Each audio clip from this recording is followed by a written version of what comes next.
2020. Robert Harding is with us. Justin Ritzel in his hoodie is with us. And we're going to talk some sports, mostly NFL. We're going to do our picks, and then we're going to talk a little bit about the league, and then we'll talk a little NBA at the end. So let's get right to it with our NFL pick 4. I guess we were all 3-1, or I think you and I were 3-1, and Justin was 2-2 or something. I don't know, but get out of here. I'm getting back in it. I mean, really, like, do you even read the emails? I mean, come on. I do read the emails. So. I'm trying not to pay attention. That way I figure I'll do better. There's less pressure. So all I know is that the disrespect that saying I went 2-2. Get out of here with that nonsense. You're Mr. 2-2, Shira, not me. Okay, I'm 2-2. All right. So let's get right to the picks then. Kansas City Chiefs, 3.5-point favorites at Buffalo. We saw the Bills last night. They're not going undefeated, that's for sure. And I think, dare we say, they played a real dog game. Now they get a Chiefs team that's coming off their first loss of the season at home to the Las Vegas Raiders. And you figure the Chiefs have to be very motivated, a little angry the way they played. The Bills, this is a Monday night game. So the Bills, I guess it's a short week. I mean, Tuesday to Monday. I mean, it's so confusing nowadays with the way the NFL schedule is being, duct taped and paper clipped and bubblegum wrappers and stuff like that held together. Long story short, I like the Chiefs to win and cover. I think the Bills were exposed. They finally played a pretty good team in the Titans, a team that hadn't really practiced much in the last 2 weeks, and Bill clobbered them. So I think Patrick Mahomes gets back on track. I like the Chiefs to win and cover against the Buffalo Bills. Justin, since I'm looking at your hooded mug, I'll let you go next on this one. Well, there's no doubt about it. The Bills got absolutely demolished yesterday, an embarrassing performance. But I do want to say, in defense of the Bills, one, good teams have stinkers, okay? So I don't want to write the Bills off as if this is going to be some season-defining loss. The circumstances around it were super weird. The Bills, throughout the week, throughout this past week, didn't even know who they were going to play. There was times when you thought, well, they might not play the Titans at all. So it's just kind of a wonky week. And then on top of that, half the team is hurt. So I wouldn't hold too much of it against them. It's a tough loss, but they got to get healthy. That's the number one thing, and if they don't get healthy in the next few days, they're going to be facing a Chiefs team that's coming off a pretty bad loss. So I will take the Chiefs, but I'll defend the Bills a little bit. I think it'll be a respectful showing against the Chiefs. I don't expect another blowout, but I will take the defending Super Bowl champs. So you're picking the Bills to cover then? No, I'm picking the Chiefs. You're picking the Chiefs to cover. Okay, I just thought maybe you're going to say Chiefs will win, but they'll win by 3, so the Bills will cover. So, all right, no problem. All right, Robert, your turn. This chicanery by Shira trying to make up points in the standings. I don't know. Yeah, I know. I mean, what's he doing here? Messing with the standings, messing with picks. I mean, come on. Open mirrors. Look, the Bills played terrible last night. There's no doubt about it. I think, but when you look, I think the score is a bit misleading here, because if you look at the 3 turnovers, the Titans, good for them for turning those all into touchdowns. They scored 21 points off turnovers. When you do that, you're not going to lose many games unless you're the Atlanta Falcons. They capitalized on those, and that really was the difference in the game. Otherwise, without those short fields, it's a pretty close game. The Bills defense needs to play better. And that's why, going up against Mahomes, this Chiefs team can light it up. The Chiefs defense, I don't think is better than the Titans defense. So the Bills should be able to post a pretty good score as well. But, I like the Chiefs in a shootout. I think Mahomes, against that Bills defense, especially if it's still banged up, should have a field day. So I'm taking the Chiefs, shedding my homer tag for 1 week. Okay. Our next game, Justin's Green Bay Packers, They are 2-point favorites on the road at Tampa Bay. Buccaneers, not a good loss against Chicago last Thursday. Packers, I mean, they're undefeated. Aaron Rodgers is, dare I say, having an MVP type season. We've talked about that before. Knock on wood. There goes the That being collarbone. said, I think there's a couple factors here, and Robert can yell all the cliche stuff at me. But number one, Buccaneers have had a long time to get ready for this game. They played last Thursday. They have extra 3 days of rest. Okay. Also, it's going to be hot. It's going to be hot in Tampa. Okay. Packers coming from the Midwest. I'm sorry, Wisconsin. That heat's going to take a toll on them. And I think Tom Brady is very motivated in this game. I mean, I think that the way that game ended, where he screwed up what down it was, very motivated. Buccaneers, again, they should have beat the Bears easily. They laid a stinker. I think they come back, have a good performance, and I like them to win at home against Green Bay. And the look on Robert's face is all worth it. I can't see Justin's face, but I see Robert's face. So go ahead, Robert, your thoughts. Oh man, that's probably the worst pick in the history of this video, especially the justification. Warm weather? What's with you Miami fans who think that that's some big advantage for your bum Florida teams? No one cares. They walk into Florida and wipe the floor with you guys.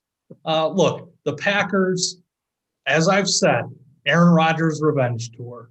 He's got all the haters, the led by the Danica Patrick Brigade. He's on a roll, coming off a bye, by the way, Mr. Shearer, one of your other favorite That's true. your favorite cliches there. And look, the Packers are a much better team. Tom Brady, yeah, he's slinging it okay, but that team has some injury woes too. Chris Godwin probably won't be back. Maybe he will, but I don't know if he will or not. I just like the Packers. They're a better all-around team. The defense is okay. I think they'll do fine against Brady, but you're not stopping Aaron Rodgers. Not this season. He's lighting it up. I'm not going to get into this MVP candidate garbage. You could pick any number of guys for that award right now, but it's the Aaron Rodgers revenge tour. That's all you need to know, and he's going to win this game. All right, Justin, go ahead. Hey, how many interceptions does Tom Brady have this year? What's he up to? 7, 6? Not quite that many. Here, let's go to the source himself.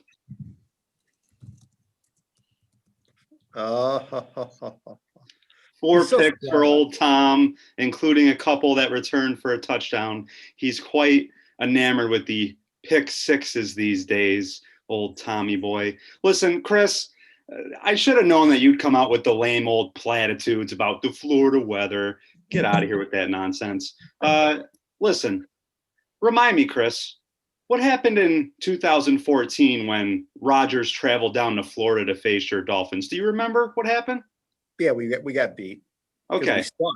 We sucked in 2014. Well, you had the height of the winning record at the time, actually, if I remember correctly. But, details don't matter. That same season, the last time Rodgers played in Tampa Bay, he had to go down to Tampa. And guess what? He won. And his last trip down to Florida 4 years ago, they played the Jacksonville Jaguars, the up-and-coming team in the NFL, I might add, with one of the best defenses, the hot September weather, and, the Packers won. So I'm not going to pretend like heat is not at all a factor, but it's not like you're going to Lambeau Field in January. Like, it's not that big of a home field advantage.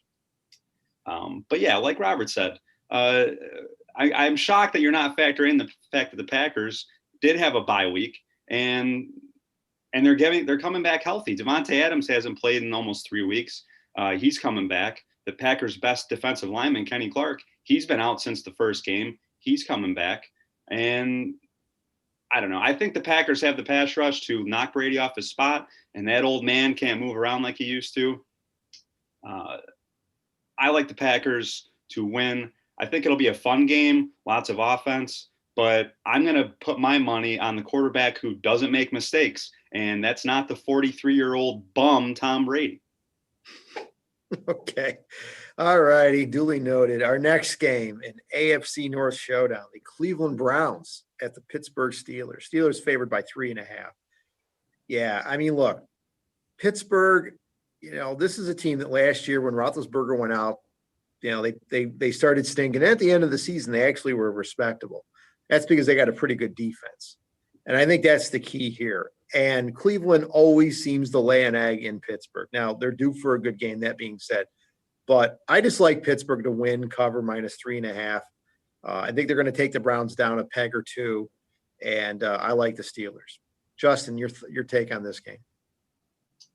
Well, the Steelers, one of the last remaining unbeaten teams, pretty impressive since it doesn't feel like their defense has totally put it together, and that was going to be the big calling card for the Steel Curtain this year. Meanwhile, the Browns got absolutely shellacked by Baltimore week 1, and they've come on strong with some nice wins over Dallas before the Dak Prescott injury. This is a tough one, and I think this is going to be a low-scoring game. And right now, I'm going to trust the Browns' defense a little more than the Steelers' defense. I think the Steelers will win, but I'll make this clear, Chris. I think the Browns will cover. I think this is a 3-point game. All right, Robert. So nice of you to spell it out for our old friend here. Yeah, this is a tough one because the Browns went up against a pretty good defense last week, and we know how that went. The Browns' offense seems to be clicking. I don't know what it is. Must be Baker Mayfield's gotten used to doing all these commercials that he's found the right balance in his life, that he can, play football as well as he can be an ad man. I have to side with Ritz here. I think the Browns can keep this close. This is another one of Shearer's favorites. It's a divisional matchup. These teams know each other. So, I think the Browns will keep it close. I think it'll be a field goal game, and the Browns will cover. All right. Our last game, the Rams at the Niners. LA is a 3.5-point favorite on the road. I saw the Niners play last week against the Dolphins. It wasn't pretty. They did not play well. They were garbage, basically. Jimmy Garoppolo, fully not healed from his ankle injury, was intercepted, I think, at least twice, maybe 3 times in the first half, was not good. The Rams, look, quietly, they've turned things around from last year's clunker, okay? They're not as good as the team that went to the Super Bowl a couple of years ago, but that being said, I think they're more than good enough to beat a hobbled Niners team. 3.5, I'll take them to cover the spread and win that game on the road. Robert? You say they're not as good as the team a couple years ago. I beg to differ. I think that they're clicking on all cylinders again. Aaron Donald, they made a mistake giving Stephon Gilmore that defensive player of the year last year. Aaron Donald is a monster. He's out there terrorizing opposing quarterbacks. And then on offense, Jared Goff's doing enough to win. He's got, judging by my fantasy team, he's got enough damn running backs to work with, because you can't trust starting any of these guys because you never know from week to week who's going to put up the points. And then decent receivers, Robert Woods, former Buffalo Bill, has been shining in LA. I like the Rams in this one. The 49ers, they've been banged up. I know that Jimmy G he came back but didn't look too good. The 49ers need to get the running game going. The defense needs to play up to par, and I don't think this will be the week for it. I think the Rams are too good, and they'll win this one. All right. Justin? Well, I just want to give a shout out to the second best quarterback who went to the California, and that would be Jared Goff. A lot of guys, a lot of people, a lot of analysts buried this guy last year. Wasn't as prolific as he was under his first 2 years under Sean McVay. And here he is slinging the ball around, throwing 9 yards per attempt, 108 rating. Sorry if those are a little too analytical for Chris, but the Rams are clicking right now, and the 49ers are not banged up. And even last week when they got some of these guys back, maybe they're not 100%, but the 49ers roster that they had against the Dolphins is pretty much the roster that they're going to have this season, and they got pounded. So listen, I said it at the beginning of the year that I thought the Rams were going to win the division. That's looking like a tall task with Seattle pulling wins out of their butt. But I said the 49ers are going to take a step back this year, and they've proved me right so far. So I'm not going to change my opinion after the showing so far this year. I like the Rams and Jared Goff and McVay to win and obviously cover. All right. So next we'll do our week 5 takeaways and what to look for in week 6. So for me, I think my biggest takeaway from last week is the quality of the AFC North. It may be I think it's the best division in football. Steelers 4-0, Ravens and Browns each 4-1. And yeah, the Bengals dragging up the rear and everything, and they've only got 1 win. But I think you look at Pittsburgh, Baltimore, and Cleveland, those are 3 teams that you could say make an argument either of all of them could win the division. I mean, Lamar Jackson, obviously, Baker Mayfield, Ben Roethlisberger, 3 great quarterbacks. I mean, there's 3 very good teams in that division. So I'm impressed that all 3 of those teams are right there, neck and neck. We're almost halfway through this regular season. As for what to look for in week 6, I think I've mentioned this before, but coaches being fired. I mean, we've had 2 coaches fired in the last couple of weeks. And, it used to be, you waited a certain point before you started firing coaches. Now that seems not to be the case. You want to get a head start on the search and everything. So we've had, O'Brien and then the Falcons firing Quinn last week. So there's some coaches on thin ice. And obviously Adam Gase is the, best known of the bunch after the Le'Veon Bell release and everything going on with the 0-5 Jets.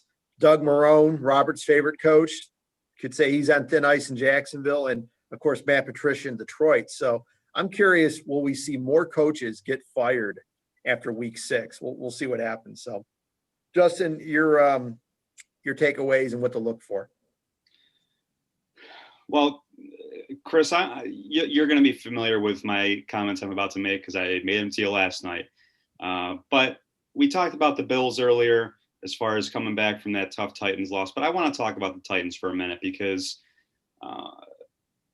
I'm getting really tired of these quotes coming out of that Tennessee locker room about how they're being disrespected and, they're overcoming adversity. And I got this one quote here from Ryan Tannehill. I'm just going to read it off quick. Personal things that were said against our team and our guys felt uncalled for. We're getting a little ticked off about how we've been treated and how we've been looked at over the past couple of weeks. Shut up, okay? You guys broke the rules and haven't really gotten punished for it. And you get upset because football fans and football media are calling you guys out for it. This season is very delicate with what we're going through, and you guys put all that to risk. Several teams had to adjust their schedules. We mentioned last week, I think, about how the Steelers basically, they didn't get a bye week because up until Thursday, Friday, they were preparing to play the Titans, and that game got pushed back, moved back to a different week. So I'm just really tired of the woe is me approach that the Titans are taking. I told Chris last night, it reminds me of the Astros during spring training when all this stuff was coming out about the cheating scandal and the punishments, and the Astros were being big babies and saying, well, look, we're being disrespected, blah, blah. You guys need to shut up too. And I'm tired of them, all their cocky comments because they've advanced through the playoffs and stuff. A normal year, those jokers wouldn't have even made the playoffs. They finished under 500. So you couldn't have been that good. But I just wanted to say, listen, Titans players, shut up. You guys broke the rules. Just own it, okay?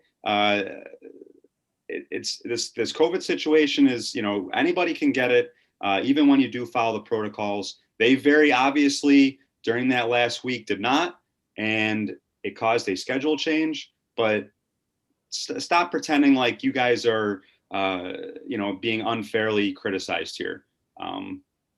Just shut up. That's my takeaway.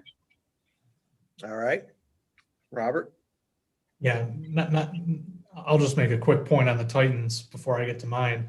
Not to pile on, but they had a couple weeks to prepare for this game, and it was a nice little break for them. And they put themselves in this situation where they had an outbreak, and they still violated the rules. So this is why you're being criticized. As Justin said, pipe down. This is a situation of your own making. But my takeaway deals with the Jets and the Le'Veon Bell situation. He was released by the Jets. Really a product. I think they're saying, oh, he was disgruntled. Well, he didn't get along with that doofus coach who couldn't figure out how to use him properly, and so Bell is out, and some team will surely pick him up. But I don't know what the Jets are doing here. Darnold.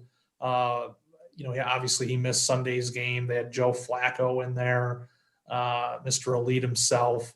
And, the Jets are just in disarray. I think they're another team that they're overdue for a coaching change.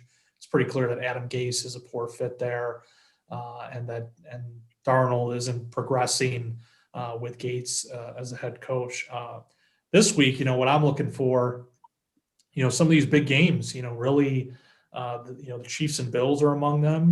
The Bucks and Packers, a nice matchup between the greatest quarterback of all time and Tom Brady.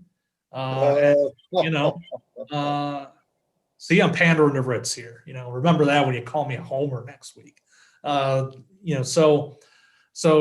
Couple great games to watch here. But with the Bills Chiefs game, we'll see if that Bills defense can show up. But really, it's really what I'm looking for in that game is how Mahomes and the Chiefs bounce back after the Raiders roughed them up last week in a shootout, winning a game and kind of beating the Chiefs at their own game, just outscoring the opponent. They might have to do that again this week with the way that those two defenses play. So, that's what I'm looking for as we enter week 6. Okay. Of course, I think the biggest thing that happened in week 5 is the injury to Dak Prescott, the Cowboys quarterback. It was pretty gruesome. You felt horrible for him. This guy's been through quite a bit this year. Obviously, some of it's been well documented, what he's gone through, his contract and his family. And, just feel horrible for the guy. I mean, it's just a tragic injury. And you just hope that he can come back from that and continue to be the great player that he is. And the Cowboys, I mean, Andy Dalton is the guy now. I mean, he's a Texas native. Probably grew up a Cowboys fan if I had to think that. But Andy Dalton is a solid veteran quarterback. I mean, you could say like he I didn't say he was a great quarterback. I said he was a solid quarterback, Robert.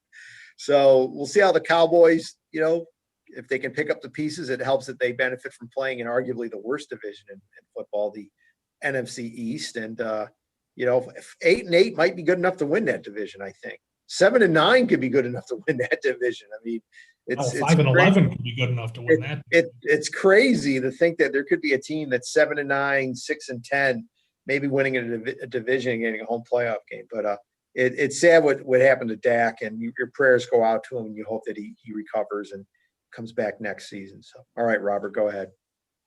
Yeah, that situation, I was watching the game at the time, and I didn't see, obviously the replay showed us the gruesome injury, but as soon as he pointed to his leg, you just knew it wasn't good because he knew something was wrong, really wrong.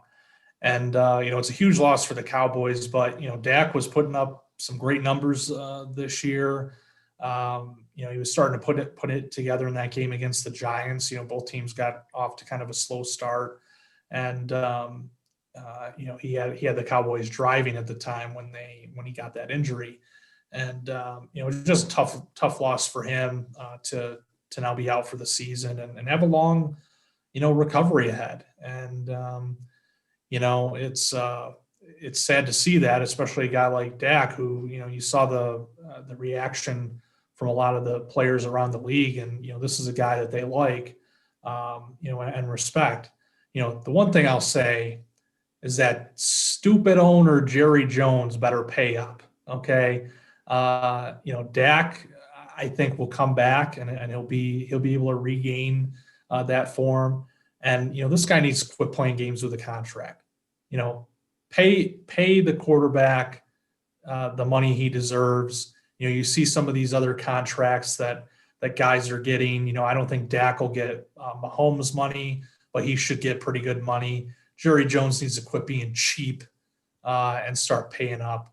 And I don't want to hear anything from that jabroni about anything else. He needs to cut those checks, sign that on the dotted line, and make sure Dak gets his payday, because it's long overdue. And to a point that a lot of former players made, this is why they want long-term deals. It might seem nice to guaranteed money. Guaranteed money, exactly. It might seem nice to fans to say, oh, Dak signs a 31 and a half, 1 year deal. That seems like a good deal. Well, that's only guaranteed for 1 year. Then what happens next year? And that's what I really fear in his situation, is that the Cowboys will use that injury as a negotiating tool. That, we're not sure about you, so we're not going to pay you as much. So the Joneses need to give up the dough and give Dak what he deserves. All right. Go ahead, Justin. Well, I'd remind you guys that the players had a chance to negotiate a CBA that got rid of franchise tags and was a system that was set up for better guaranteed money. And it doesn't look like the players did a very good job of getting a deal like that. So that's kind of on them, not Dak specifically, but that's the risk the players took when they took this deal. Listen, you guys know I'm not shy about being critical of the Cowboys or making fun of them or criticizing Dak's quarterback play. While I do think he is a talented guy, he was prone to mistakes. But on a human level, I don't know how it doesn't tug at the heartstrings when you're seeing him carted off the field in tears with his face in a towel, and then he puts his fist up in the air. Just as a sign to the Cowboys fans that are in attendance, like, I'm gonna get through this. So I think we're all cheering for him. Even if you're not a Cowboys fan, you can certainly cheer for the person that is dealing with this. I think it was really eerie that this injury happened when Jason Garrett was on the opposite sideline. That kind of got me a little bit too, when you see like Mike McCarthy going over and checking on Dak, and then Jason Garrett kind of walks over and gives McCarthy a pat on the back, and they're checking on him. And then Tony Romo calling the game, the guy who lost his job to Dak because of an injury in a preseason game. So that was very strange. The injury itself, it almost looked like it was strange because he was kind of grabbing at his calf. So, Romo made the comment like, well, maybe he's just got, what do you call it? Cramp. Maybe he's just got a cramp. Thank you. And, it kind of looked like his ankle was so messed up that it looked like his foot just kind of fell out of his shoe. And then you get the close up from CBS, and it's like, oh no, his ankle is going in the complete opposite direction it was. I want to thank the Associated Press for posting so many pictures on Newsroom of the ankle. Thanks a lot. That's just what I wanted to see this week. But it's a tough situation. And as far as the Cowboys, I do think they'll still win the division. I think Andy Dalton will not guide quite as prolific of a passing attack, but I think this will force the Cowboys to play a way that is going to lead to them probably winning more games, which is give the ball to Zeke Elliott, play a little more conservative, try to own the time of possession, and keep that terrible defense off the field. It's kind of getting lost in the shuffle, but not only do the Cowboys not have Dak the rest of the year, they're without their two starting tackles on the offensive line. That's not a recipe for throwing the ball down the field. Run the ball, use that highly paid running back, and you guys will win at least 8 games and probably win that division. All right. Our last topic, the NBA. As we all know, the Lakers won the NBA championship in 6 games against the Miami Heat. LeBron James, the finals MVP. And Robert, of course, always stoking the debate here. Does LeBron's fourth title change the GOAT debate versus MJ? Now, I lived through the prime of Michael Jordan, and arguably, And Bill Russell, Will Chamberlain. okay, Michael Jordan is the greatest player of all time. I don't debate that. Okay. But I don't think the titles is the factor here. I mean, if Robert wants to say titles, because like you just said, Bill Russell won 10 titles. Okay. That's impressive. And I think Bill Russell is underrated in some ways. I think that guy revolutionized the game at the time. But that being said, Michael Jordan is the greatest player in NBA history. LeBron, fourth title, third different team. Does that mean something? Some people can debate that. I think LeBron's number 2 and a solid number 2.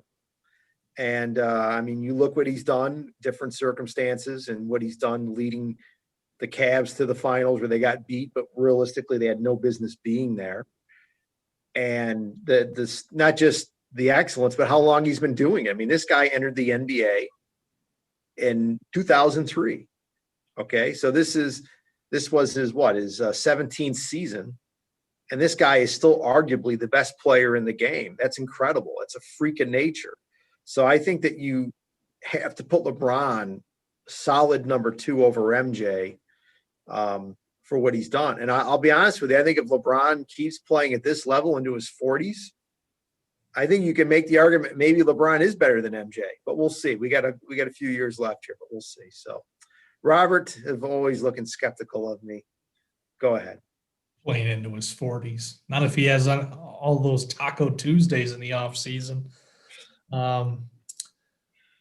First of all, Rich started this. Okay, he reaches out to me and says, hear this conversation now that the Lakers won the title. Oh, LeBron, MJ, all this other stuff. So blame him that we're talking about this again. Here's my take on it. Look, it's impressive that LeBron, wins his 4th title in 10 tries. Good for him. I don't know what happened in the other 6, but a 4-6 record is good somewhere, I guess. Jordan, if you gave him 10 tries, he would have won 10 rings, period. The guy's a winner. He the greatest competitor in any sport of all time, because not only did he have the physical traits, he had the mental attributes too. And I think that really sets him apart from LeBron. I think actually that, the closest thing to Michael Jordan isn't LeBron, it was Kobe Bryant, because of their style and the way that Kobe played on the court. I think LeBron's game is more based on his physical ability. He's a solid defender and obviously can play, any of the positions on the floor offensively. So, he definitely belongs in the conversation of the top 3 or 4 players ever. Look, it's impressive, that he goes to LA, wins a title there, wins one in Cleveland, which I think was his greatest achievement, because that was something that, I think a lot of people, especially after his first go around, thought wouldn't happen because, Cleveland's not an LA or a Miami where you're going to get players to come there and play and have a championship caliber team. And then, of course, he won in Miami as well. So, I think I don't think anything changes here. It's amazing to see, I see a couple of people in my Facebook feed who are suddenly flip-flopping like they're a politician. I mean, I get that it's October, but, what are you thinking here? Jumping off the MJ bandwagon and going pal around with Taco Tuesday guy. I mean, come on. I mean, it's ridiculous. LeBron is LeBron. I mean, nothing's changed other than he has one more ring. We know how he plays. I when I was coming up, because I'm a year younger than LeBron, I remember seeing him, playing for high school basketball in Akron. They show the games on ESPN, and you just knew that this guy was going to be great, and it's played out that way. He has a unique skill set. Great candidate for number 2 all time, but no one's touching the king. MJ is the GOAT, and forever he will be. All right, Justin, you get the last word. Well, I agree with both of you guys, which is a true once in a blue moon experience. Chris, I agree with you, and I think Robert said this too. I think LeBron is absolutely the number 2 best player of all time behind Michael Jordan, and there's absolutely nothing wrong with that. That is if you would have said in 2003 that LeBron is going to be the second greatest player of all time with a few more miles left on his tire, who knows how long he's going to play. I think we would all take that. That's a hell of an accomplishment considering the Bill Russells and Larry Birds and the Magics. He's had a hell of a career. But like Robert said, I don't think, if you didn't think LeBron was the greatest after winning his 3rd title, doing so with Cleveland and overcoming a record-setting Warriors team, one that was injured in the finals, but we'll let that slide. If you didn't think that then I don't know what winning in a bubble with a Lakers team that was so much better than every team that they faced in terms of just catching the breaks along the way. They didn't have to play the Clippers. The Clippers flamed out around too early. That's a team that probably could have given them a good run for their money. They avoided the Bucks. They avoided the Celtics. The Heat they were kind of a fluky finals team. So if you didn't think LeBron was the best after 2016, I don't see what changes now. I understand why many in this generation, because LeBron is the player of their generation, why they would choose to pick him. But at some point, the trophy case needs to matter. And right now, I'm going to read off each of their trophy cases, courtesy of the Jalen and Jacoby show on ESPN. MVPs, Michael Jordan 5, LeBron James 4. NBA titles, Michael Jordan 6, LeBron James 4. Finals MVPs, again, 6-4 in favor of Michael Jordan. Scoring titles, Michael Jordan 10, LeBron James 1. And then Defensive Player of the Year awards, Michael Jordan 1, LeBron James 0. And this wasn't included in their stats, but I looked it up. Michael Jordan has been named to 9 all-defensive teams. LeBron has been named to 6. So at some point, the resume needs to matter. When all is said and done, LeBron is going to have, in terms of statistical career totals, I think he's already passed Jordan in a lot of categories. He's going to be a higher average rebounder, higher average assist guy. But Michael Jordan was just so clearly above everyone of his era in a way that LeBron isn't. And yes, the 10 finals appearances is great, but we need to remember some of his performances in those finals. 2007, his first finals when they got swept by the Spurs. I won't hold that against him because that Cleveland team had no business being there. They were only there because of LeBron. He was incredible that run. But you look at 2011, his first year with the Heat, when they lost to Dallas. He was checked out in that series. He was terrible, okay? That doesn't happen. And then I look to the last 2 finals against the Warriors when he had Durant to contend with. And he got outplayed by Kevin Durant, who they went up one-on-one against each other. That wasn't a case of them just being on the same floor. They played and guarded each other, and Durant won that battle. And no one beat Michael Jordan single-handedly in that kind of situation like LeBron has been beaten. So, like I said, he's had a great career. I think he's got a few more great years in him. But as of this moment here in October 2020, Michael Jordan remains the best player ever. And that gap may be narrowing a little bit, but LeBron's still got some work to do. Okay. All right, guys, we'll wrap it up. As always, a fun video. And of course, we appreciate everybody tuning in and watching us.